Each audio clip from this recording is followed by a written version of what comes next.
Does the gentlelady from New York seek recognition? Mr. Speaker, I have an amendment at the desk. The clerk will designate the amendment.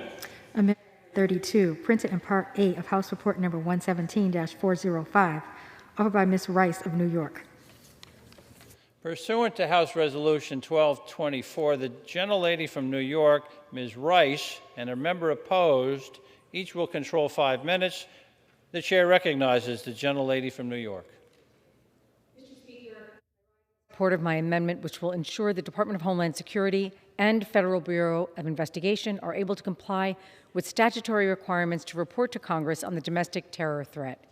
In response to the ongoing threat of domestic violent extremism, Section 5602 of the fiscal year 2020 NDAA, which passed this House in 2019 and was signed into law by President Trump, mandated that DHS and FBI issue an annual report to Congress with a strategic intelligence assessment of domestic terrorism in the United States.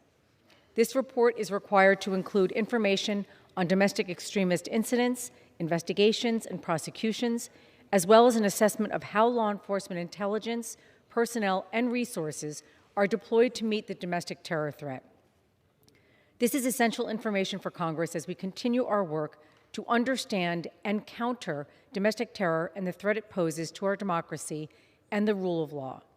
Unfortunately, DHS and FBI have struggled to comply with this mandate in a timely and sufficient manner.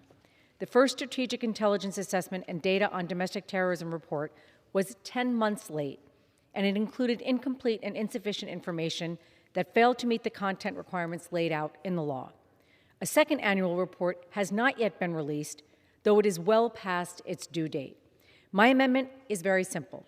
It gives DHS and FBI the opportunity to report to Congress on what processes or resources they need to comply with this reporting requirement. If they need more resources, better data, or anything else, we in Congress can give it to them. But these reports are too important to our work for us not to receive them in a timely and complete manner. I urge support for this common sense amendment to ensure that we give our agencies the tools they need to give us the best intelligence and information. Thank you, Mr. Chairman. I reserve the balance of my time. The gentlelady from New York reserves. For what purpose does the gentleman from Arizona seek recognition? I rise in opposition to the amendment. The gentleman is recognized. Mr. Chairman, I yield myself such time as I may consume. Thank you. Mr. Chairman, taking cues from President Biden and Attorney General Garland, this amendment is just another attempt by Democrats to shamelessly politicize domestic terrorism.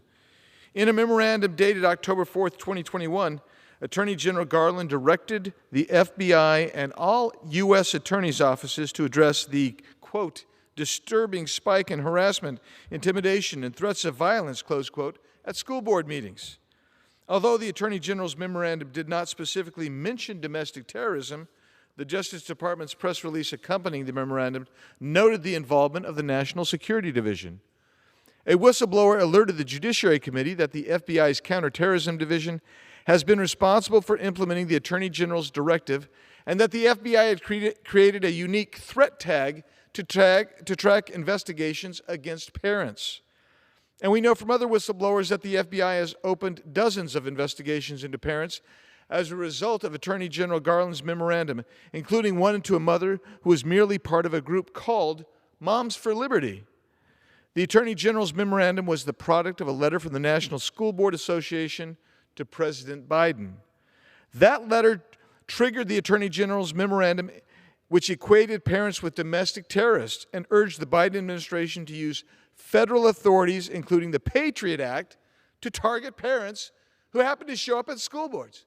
That's how loosey-goosey the term domestic terrorism is. It's not defined clearly anywhere. It's fluid. We know from publicly available information that the Biden White House knew the NSBA would encourage use of the Patriot Act and never pushed back.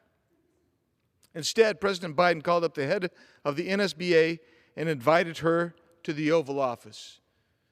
That's just one reason to oppose this amendment, and I reserve.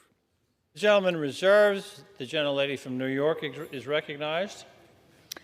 I'm ready to close, Mr. Speaker. The gentleman from Arizona is recognized to close. Thank you.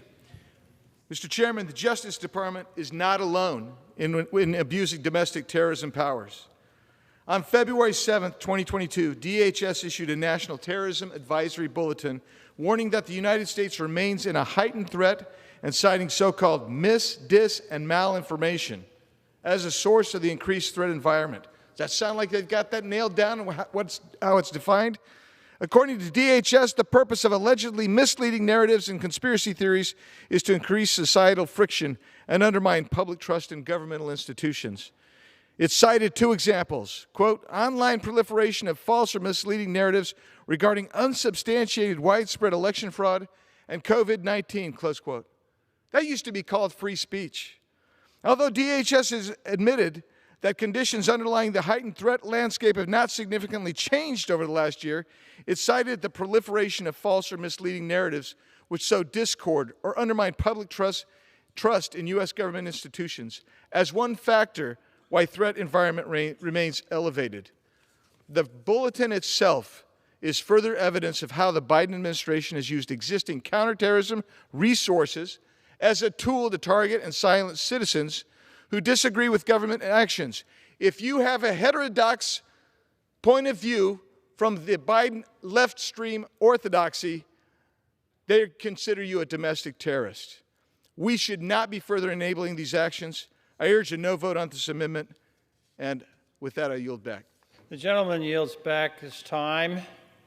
The gentlelady from New York is recognized to close. Mr. Speaker, I urge a yes vote on my amendment and yield back the balance of my time. The gentlelady yields back. Pursuant to House Resolution 1224, the previous question is ordered